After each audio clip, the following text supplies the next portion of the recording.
हरिओम। गोलोकखंड अध्याय 3। सभी पूर्ण अवतार भगवान कृष्ण में विलीन हो जाते हैं और भगवान के अवतरण का निर्णय। बहुलाश्व और नारद जी के बीच संवाद जारी रहा।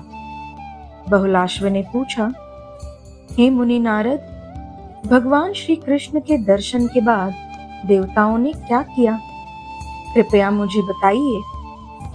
तब नारद मुनि ने कहा, सभी देवताओं के समक्ष भगवान श्री हरि ने स्वयं को भगवान श्री कृष्ण में विलीन कर दिया। इसके पश्चात भगवान नरसिंह वहां प्रकट हुए और वे भी भगवान श्री कृष्ण में समा गए। इसके बाद स्वयं भगवान महाविष्णु माता लक्ष्मी के साथ प्रकट हुए और वे भी भगवान श्री कृष्ण में विलीन हो गए। फिर भगवान श्री राम सीता देवी और उनके भाई भरत, लक्ष्मण और शत्रुघ्न के साथ वहां पधारे। असंख्य वानरों के साथ उन्होंने भी भगवान श्री कृष्ण में विलीन होकर अपनी लीला पूर्ण की। इसके पश्चात नर नारायण देव वहां पहुंचे। सभी देवताओं के देखते देखते वे भी भगवान श्री कृष्ण में समाहित हो गए। देवेश्वर यज्ञ अपनी धर्मपत्नी दक्षिणा के साथ प्रकट हुए और वे भी भगवान श्री कृष्ण में प्रवेश कर उनमें समा गए। यह अद्भुत दृश्य देखकर समस्त देवतागण चकित रह गए। तब उन्हें ज्ञात हुआ कि भगवान श्री कृष्ण ही परिपूर्णतम परमात्मा अर्थात सर्वश्रेष्ठ एवं पूर्णतम अवतार है। अतः उन्होंने श्रद्धा और भक्ति के साथ प्रभु की पूजा की तथा उनसे अपनी पीड़ा दूर करने के लिए प्रार्थना की। धर्म के भार को संभालने वाली पृथ्वी का उद्धार करने की विनती की। ये अनुरोध सुनकर भगवान श्री कृष्ण ने कहा कि वे पृथ्वी का भार हल्का करने के लिए यदुवंश में अवतार लेंगे। साथ ही उन्होंने समस्त देवी देवताओं को भी अपने निर्देशों के अनुसार पृथ्वी पर जन्म लेने का आदेश दिया। जब भगवान कृष्ण ने ऐसा कहा तब राधा देवी अपने प्रियतम से अलग होने की बात सुनकर अत्यंत दुखी हो गईं।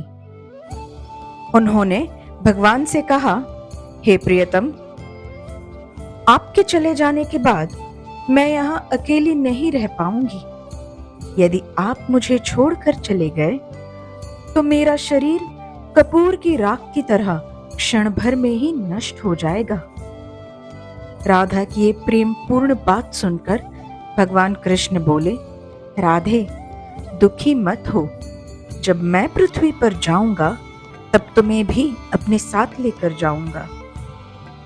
वहां तुम्हारी सारी इच्छाएं पूर्ण होंगी।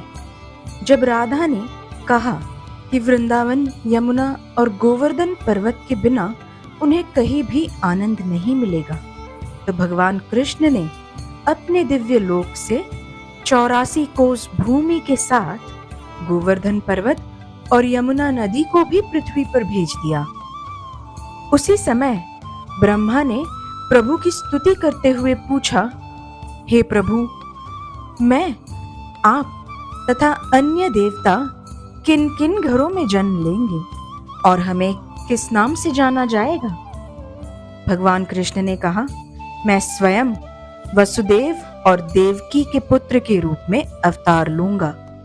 मेरा अंश शेषनाग रोहिणी के गर्भ से जन्म लेगा।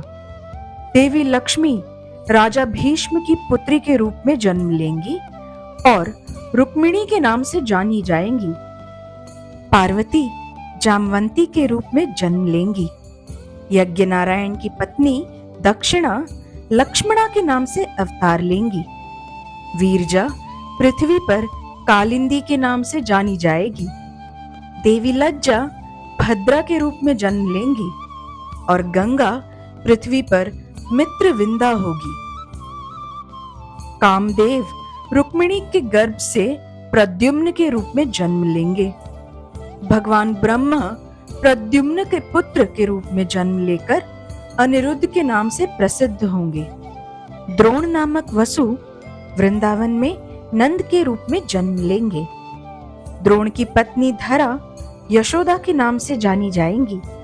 सुचंद्र वृषभानु के रूप में अवतार लेंगे और कलावती कीर्ति के रूप में अवतार लेंगी। इन दोनों की पुत्री के रूप में राधा का जन्म होगा। यहाँ प्रथम खंड का तीसरा अध्याय पूर्ण होता है। हरिओम।